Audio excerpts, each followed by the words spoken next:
So most of you probably think that the easiest way to do research on your topic is to just go to Google, type in your topic, whatever that topic might be, find the first few articles that pop up, and voila, there's your research. However, there are a few problems with that approach. Instead, you should understand that some sources are better than others. So let me give you an example of an unreliable source that you can get from a quick Google search.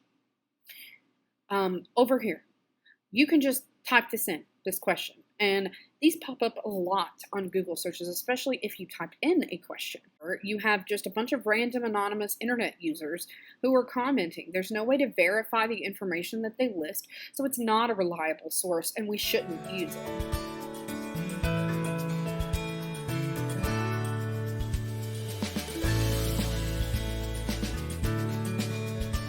First, we're going to talk about the top 3 kinds, the gold standard, so to speak, of research when you're writing an academic argument. Peer-reviewed journals.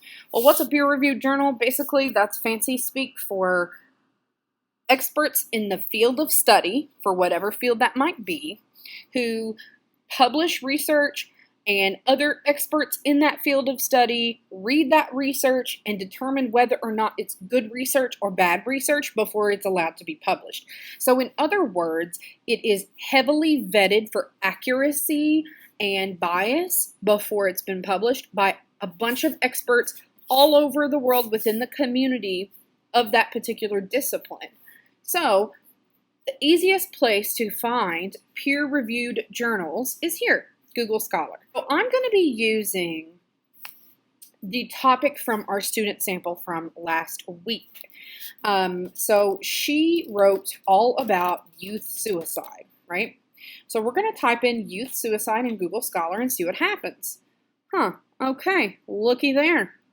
We have a bunch of results. We have a review of the past 10 years. It's important to note when these things were published, right, though? Because we don't want anything that's been published more than 10 years ago. So let's sort by date. If you sort by date, you get much more recent articles. Sometimes the journal articles are not actually linked, so like this one, it's just the abstract. It doesn't have the particular article. So it's a little hit or miss, but they're really good. They are the most reliable sources that you can find out there. See, and then this one that's more recent about COVID-19 and its impact on youth suicide. It allows you to download a PDF immediately of the article. So look at this. That's awesome. You have an entire big article that you can use that has all kinds of statistics in it about this particular topic. So the student who wrote her essay about youth suicide, specifically teen suicide, could have used this particular article and known that this was reliable, that it was relevant, and that it was generally free from bias. Okay, the next really reliable gold standard source is your local newspaper. And this is especially beneficial if your topic focuses in on the local community here in Anderson County. So I have pulled up the Anderson News, and I'm going to show you how you can search the Anderson News website for stuff about your topic. So to make it a little easier, I'm just going to type in suicide, pretending that that is the topic once again, sticking with that. And if you look, right here is an article about suicide statistics and the school's attitude that was published in 2017, so not that long ago. So I'm going to click on that and see if that is going to be a relevant source for my research and my topic.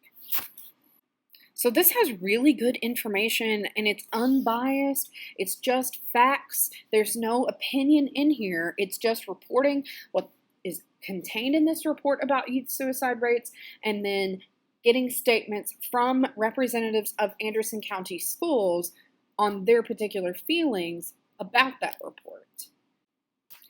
And finally, the third gold standard place for you to find reliable research is on .gov websites. So let's say that you go to USA.gov, and this is what it looks like. Up here at the top, you can search all government. So let's type in youth suicide and see what happens. Oh, wow, I get so much, right? I can look at suicide prevention. I can go to the National Institute of Health. I can go to youth.gov. I can go to suicideprevention.gov. So there are so many sources here on USA.gov that I could use in my paper and know that these are reliable sources.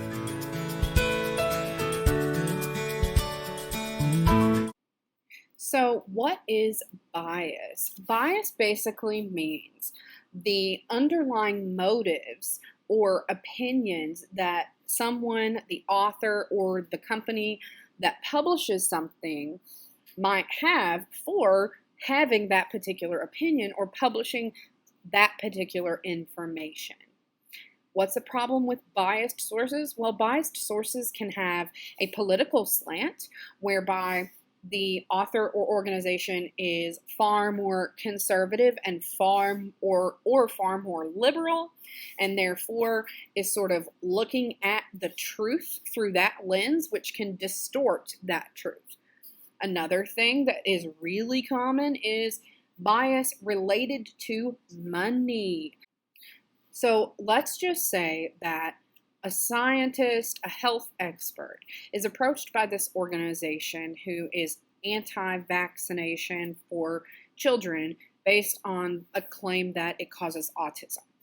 So they approach that scientist and they say, hey, scientist, if you will publish this article that says vaccines cause autism, then we'll pay you a bunch of money as long as you say that in your paper. And then on the surface, it looks like, oh, look, there are these scientists and these experts who are showing the evidence that vaccines cause autism. But the problem with that is he's being paid to say that. Is it really true? Well, there's no way to tell because there's too much money involved. So, okay, let's take a look at this media bias chart. So this is a review that a nonprofit has put together where they evaluate the inherent biases and reliability of practically every news organization on the internet. So what you should see in this graph matrix is that as we go down, we lose our reliability. As we go left, we lose our neutrality, and it leans towards the liberal political spectrum. As we go right, we lose our neutrality, and it leans toward the conservative political spectrum. So, what are the best sources? They're the ones that are inside this green box here. These are your most reliable sources. So, the closer to the top and the center, the better and more reliable and unbiased source you're going to find. So these are the best choices for reliability and neutrality that you can find of the news sites out there. So let's say that you search the Gov website. You search Google Scholar and you don't find anything. You search the Anderson News. There's nothing really there for your topic. Well, here we go, folks. First, let's go to PBS where we can find a bunch of videos on our topic. So when you go to the homepage, there is a search feature option on every homepage of all of these news organizations. NPR is a public radio broadcasting network, and they have a search feature on their homepage. So you can search for articles. You can filter them by date.